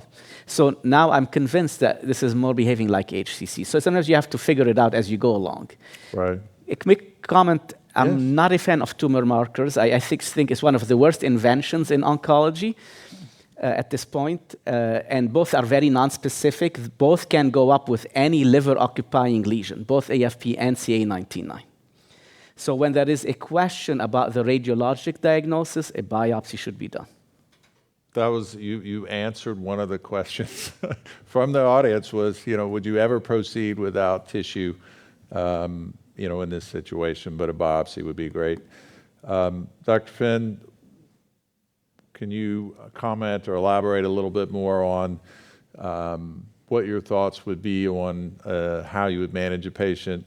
When would you maybe pivot to a TKI if a combination chemotherapy and immunotherapy wasn't working there? Yeah, to be honest, giving a patient the diagnosis of cholangiocarcinoma isn't doing them a big favor, especially if they don't have a molecular marker, right? Nowadays, the prognosis for HCC, stage for stage, is better. So, I agree with Anthony. Tumor markers aren't going to decide your treatment. It's going to be histology. And again, whether you start with an HCC regimen or chemotherapy, IO, at progression, you'd probably switch. Now, you're talking maybe third line, right? Do I go back to chemotherapy or do I go to something like lenvatinib because I feel it's an HCC and I might stay down the HCC course? There is actually data, an NCCN listed, I'm pretty sure Len-Pembro has a NCCN listing for cholangiocarcinoma, low-level evidence, and that might be something to consider, right? If they progressed on gemcis pembro, then you do a tezo-bev, and they're progressing, Len-Pembro might be something to consider. Quickly, Ruth, this question about underlying histology, Richard brought up a great point. For the cholangio patients, FGFR matters a lot. In HCC, we don't have a lot of guidance there. Should we be routinely sending all these patients for NGS or some other biomarker testing, understanding the failure of the tumor markers to guide our decisions? For all mixed HCC cholangio, I do that. For cholangio, I do that. And for HCC, so far, I have not done it. Stacey, you have thoughts there? I think we need to biopsy more patients, especially when there's, when there's mixed evidence. And I agree that tumor markers are not great, but it is hard when you have another high tumor marker to not get a biopsy, especially if the radiographic evidence is incomplete and might be mixed tumor. And then I think we definitely have to do NGS testing if there's any cholangio. Sometimes you could get the pathologist to kind of go in one direction or the other, but that's often a hard position to put them in. Yeah, go ahead. Point I want to make. So sometimes you biopsy it, it's HCC, but the image is live rad M, and CA99 is elevated. So in those cases, I do try the Vimab GemCis and as one of the lines of therapy and try it out, and sometimes it works. The problem is people with cirrhosis, and they tend not to tolerate chemo for long. So you can only try it for a short course. Thank you. Okay, Stacey, you're going to bring us home with a discussion about sequencing of these therapies for recurrent patients. So hang in there. We're almost to the end. So first, we're going to talk about some promising other first-line strategies, and then we're going to talk about selection and sequencing.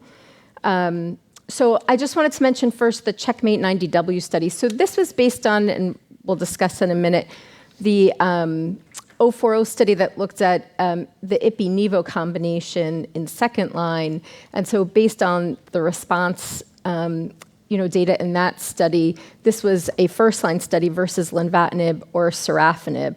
And so, we see that there is a separation of the curves at 24 months and 36 months here with a median of overall survival difference of 20.6 months versus 23.7. I think, the bigger discussion is really where does this fit in then into first-line therapy, given the discussion that we just had of the other two regimens. So this is another CTLA-4 combination, and we're not discussing the toxicity data, but I think, for maybe future discussion, right, we have to delve into more where this would fit in terms of response rate and toxicity, et cetera, but something to think about in the future. And then we also have the CARES 310 study. That was the combination of camrelizumab and rivoceranib versus sorafenib as first-line therapy.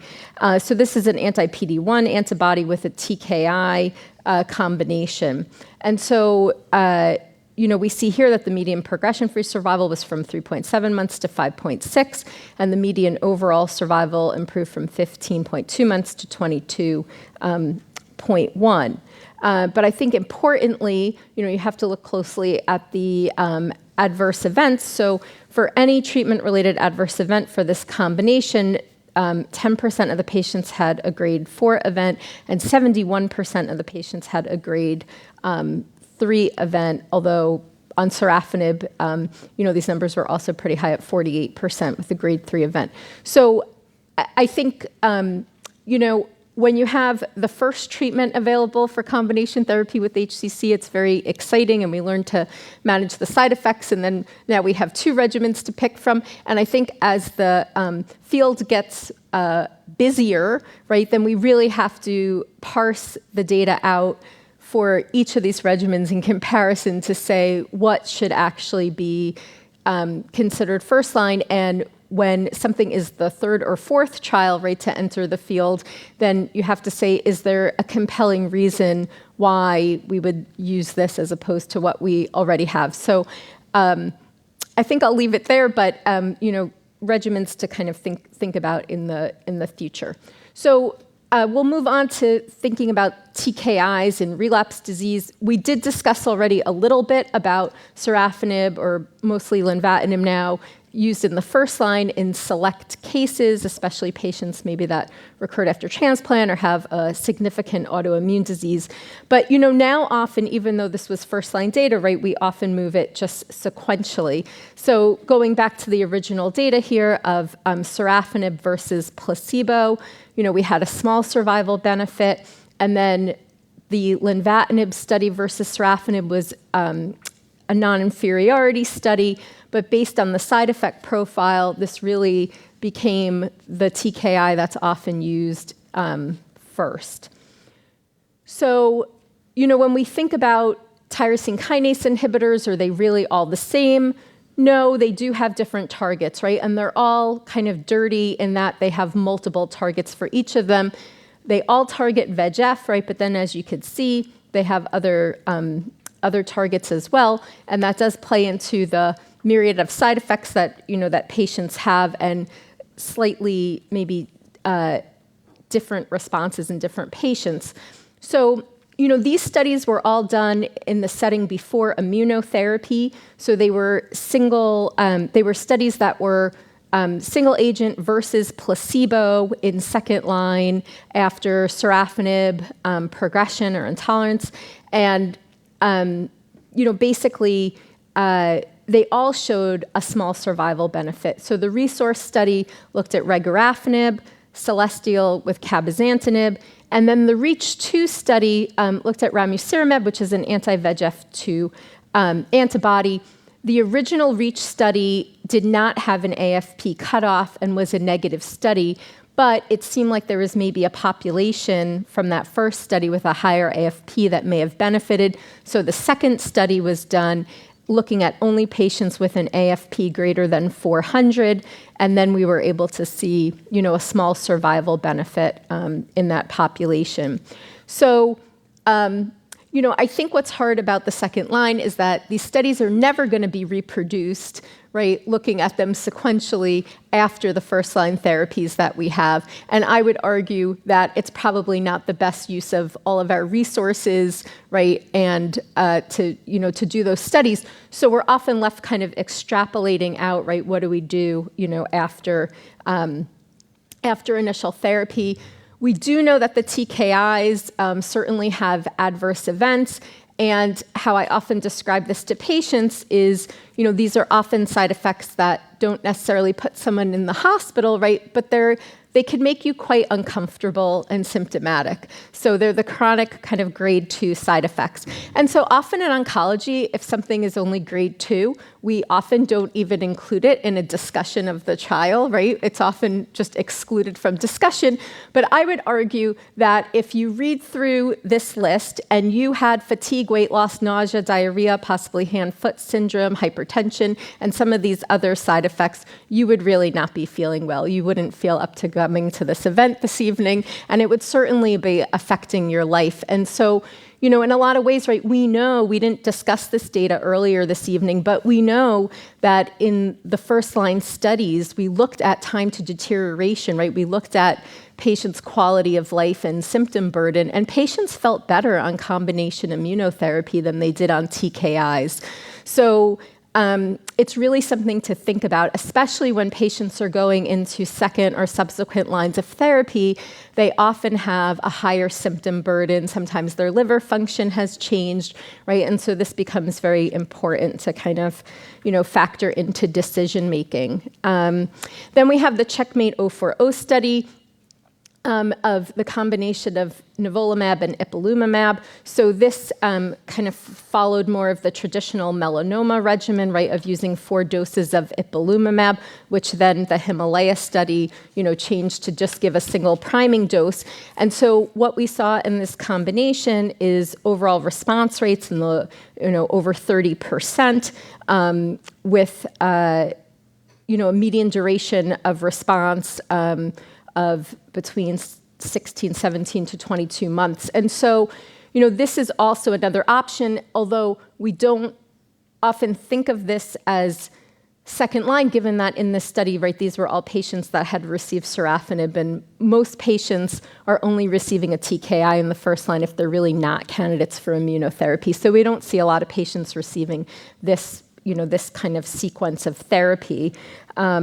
It does leave the question open, in general about sequencing, because we don't really know if someone's received atezo-bev, right, would there be benefit of adding in a CTLA-4 antibody at some point? I think we all wish that we could kind of give one of each class of drugs at the same time, like as a first-line therapy, right? But that's not an option. So I think, this study was important. It definitely set the groundwork for thinking of CTLA-4 combination.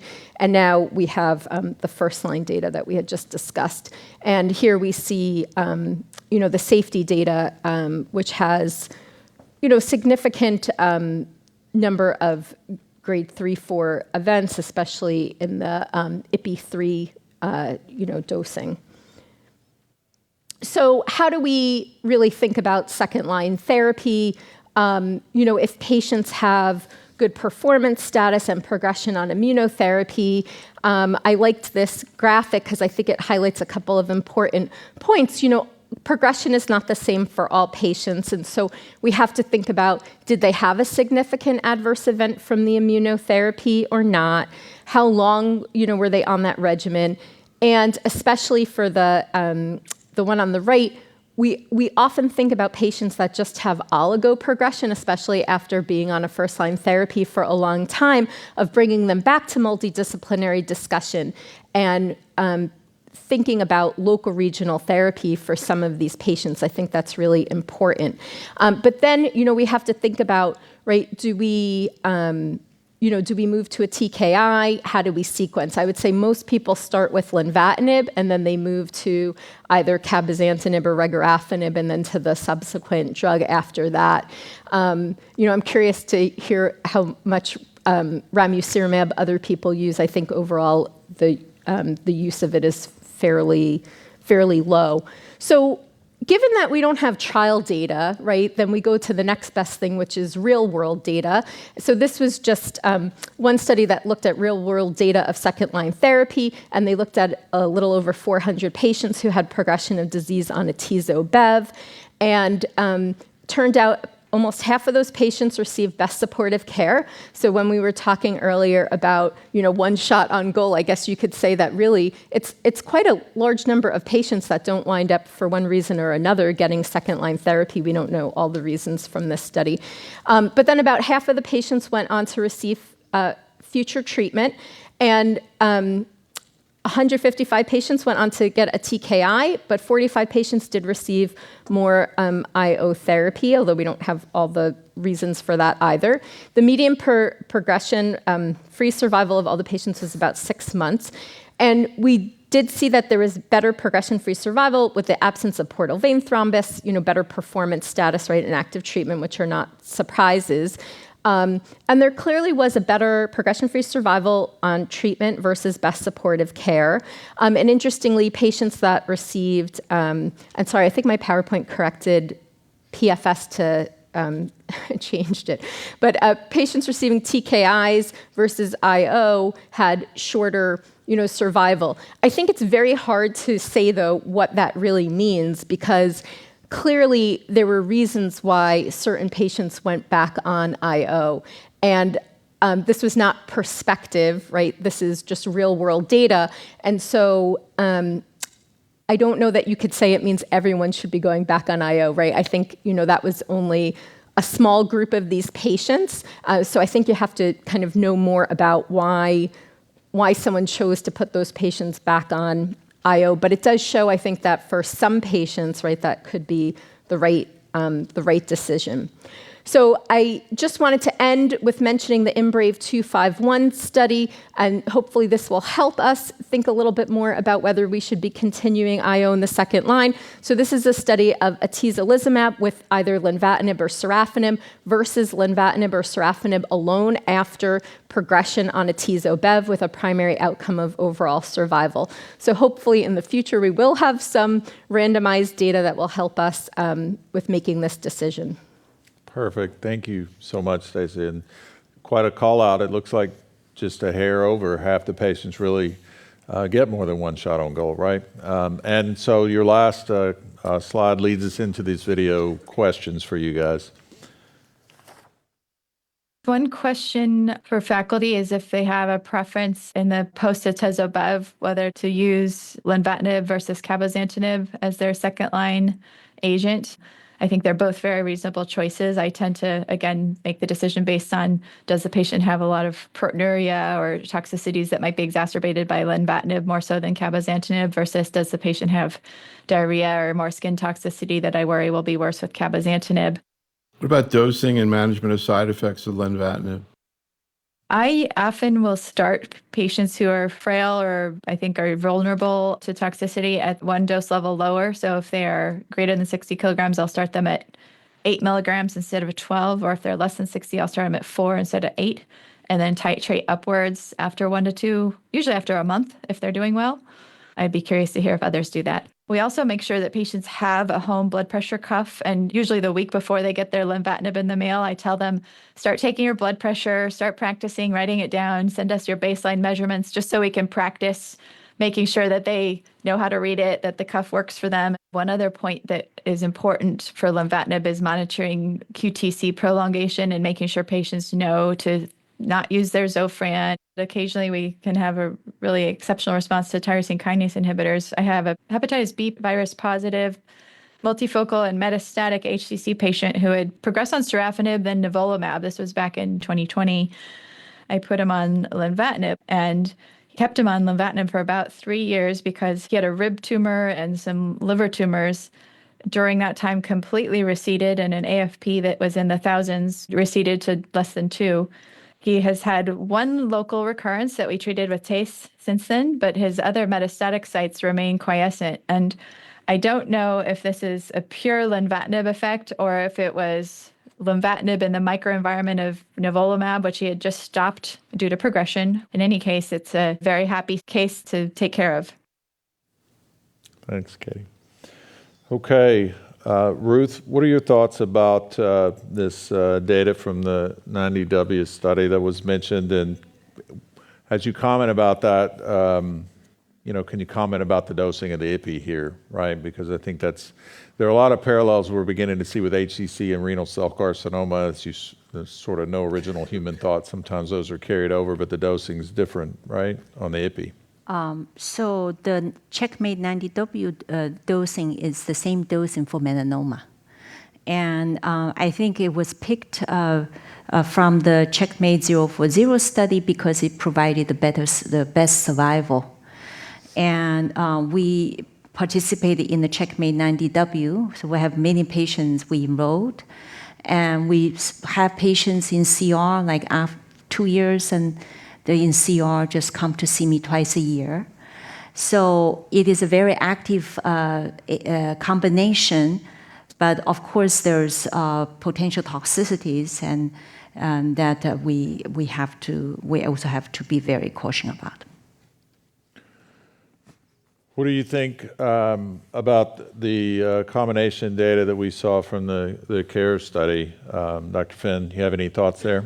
Yeah, I mean, that's a very active regimen. I mean, because they did allow patients with main portal vein. They still had this, survival of, I think, 22, 23 months. Objective response rate was in the mid-20s. Toxicity, as was called out, is an issue. I mean, grade 3, 4 together is over 80%, right? Still, we don't have approval in the U.S. because of some manufacturing issues, but presumably those can be overcome, and it will be another option in the mix, but clearly very active. I think March, April, we discussed this earlier, in the spring perhaps for the repeat approval for those drugs with the FDA. I'm not sure. Okay. Anthony, you have thoughts here on what you would consider factors in selecting patients who may have disease progression in their first line? So progression in first line on an IO-based combination, my favorite approach is to go to a tyrosine kinase inhibitor in second line. Now, can I really rationally choose between lenvatinib or cabozantinib or whatever? No, I cannot. I mean, so I tend to use lenvatinib because for simplistic reasons. It's just kind of sequencing the agents, and it gives me more options. So I start with lenvatinib, then I can go to cabozantinib or regorafenib and try to continue to sequence them. I do agree that there are occasional patients where I do worry about lenvatinib is a more potent VEGF inhibitor, so there is more VEGF-related toxicities, whether it's hypertension, proteinuria, etc. So if I worry about that, I may gravitate more towards cabozantinib, but otherwise I try to sequence them in that order. There is emerging real-world data about using another IO. So if you start with atezolizumab, bringing back a CTLA-4 in third line like Nivo-Ipi, but these are small experiences, etc. So we'll see if more prospective data comes out, which I think it will. So that'll be important to see. Ruth, a quick question for you. This came from the audience and was brought up earlier with the issue of proteinuria with Len versus Bev versus some of the others. Do you distinguish those agents maybe in a patient who has some pre-existing proteinuria versus? Yeah, all those, for those agents you just mentioned, I always get the baseline UA. I follow the UA. And then if it becomes 100, 2+, then I start to do 24-hour urine collection. And then if it really reaches grade 3, then I will stop. And so I think we have to be very careful with the proteinuria, especially elderly folks. They already have hypertension, diabetes, and so they have some baseline proteinuria. And so it's a side effect that we have to keep eye on. Okay, we mentioned some sequencing. We're now going to get a new video with a question about rapid progression after atezolizumab. What about your 73-year-old patient with lung and adrenal mets you treated with Stride after progressing on atezolizumab? The outcome from the atezolizumab is rather pretty robust and it does very well. But sadly here, patient didn't progress right away. First imaging, barely 2 months of therapy, progression of disease. And the question is, what shall we do now? Switch to lenvatinib and say, you know what, checkpoint inhibitors don't work for this patient, or switch to another checkpoint inhibitor. When we see a patient with that rapid progression of disease, despite a very robust effort that was done appropriately by the book, the chance for anti-drug antibody, which can occur in 30% of the patients on atezolizumab or receiving atezolizumab, can occur. And that's why the question was brought up. Should we move on to lenvatinib as a tyrosine kinase inhibitor, or shall we consider that there was anti-drug antibody for the atezolizumab, let's switch to another checkpoint inhibitor only for the heck of it to make sure the patient gets on a benefit from the checkpoint inhibitor. And exactly what happened, and the patient already is at 5-year anniversary. Okay, tough question, right? So in clinical practice, right, we may get thrown under the bus for sequential IO therapy there, but he obviously brings up a good point. How often, Richard, do you see antibodies to the drug itself, and is that playing a role here? Yeah. So that's often talked about, but there's no prospective data and there's no clinical tests to look for antibody-drug antibodies. I think the more practical question is a patient who progresses on frontline IO has a very bad prognosis, right? Someone who gets no benefit, their survival is 8 months or less. And the question is, can we salvage those patients? And for me, a patient who got atezolizumab and is rapidly progressing, I would probably give them Ipi-Nivo, to be honest, right? Different mechanism of action, not an antibody-drug antibody issue, but just the mechanism, CTLA-4, IO versus, IO VEGF. And like Ghassan describes, I mean, I've had patients who've had dramatic responses. And I think now with the CARES data and the LEAP data, I tend to think of these as IO VEGF, IO-IO, and IO TKI. And there's probably some overlap between them who responds, but I think there's probably distinct groups that benefit from either one, and it's up to us to figure out how to identify them.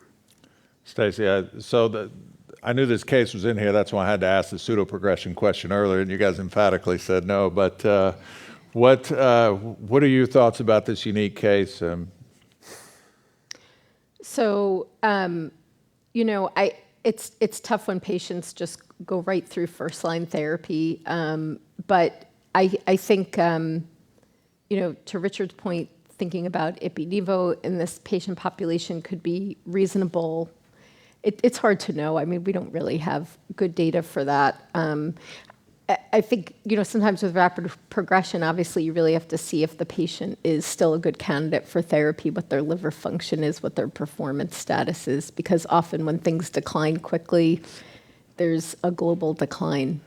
Great. Ruth. I guess as we think about, you shouldn't necessarily be pigeonholed perhaps into, immunotherapy and TKI only therapy, right? I mean, maybe there are instances where adding a CTLA-4 makes the difference, maybe the addition of some local therapy, et cetera. You comment on what your thoughts about that unique case were, and obviously in hindsight he made a great decision, but I mean, what contributed to that, and if you had to play those cards again? Yeah, I think now we have a lot of options, and I want to share with you some real cases I had.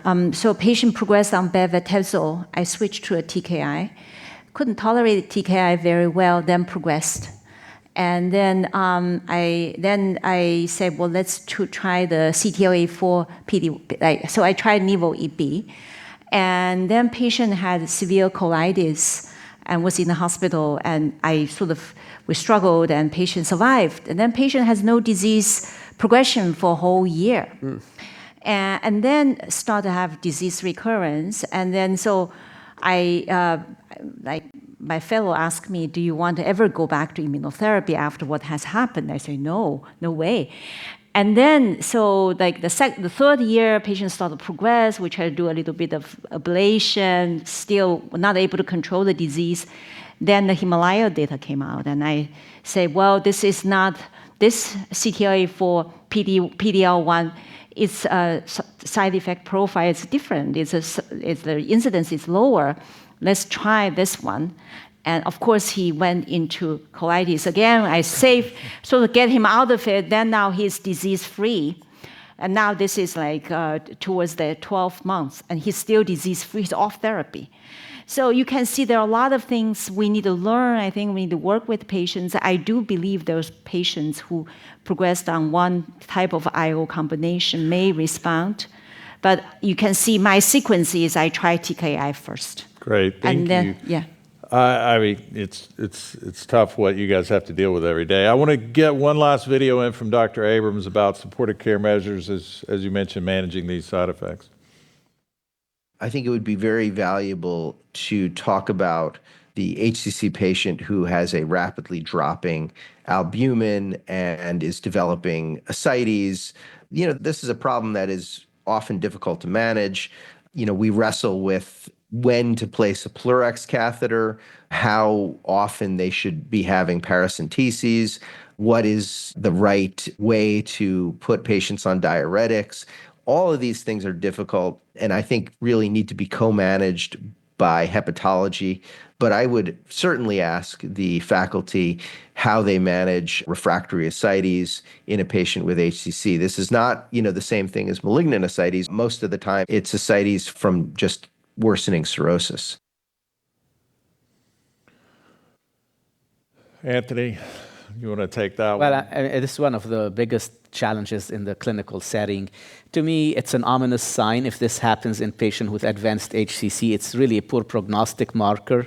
And I really start to think at that point, should they really continue anti-cancer therapy or not? I would say most of the time I would stop it if they're requiring frequent paracentesis, because I don't know what the benefit at that point would be.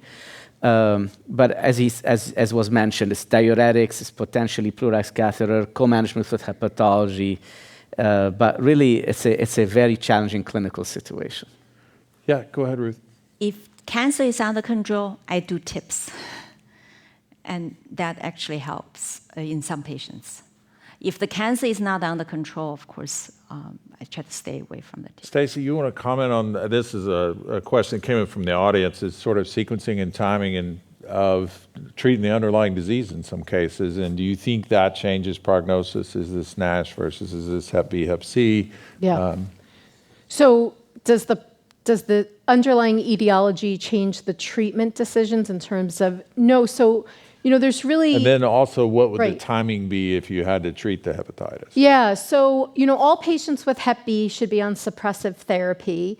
Often a lot of people with Hep C have already received treatment, right? But now they have, cirrhosis and have developed cancer.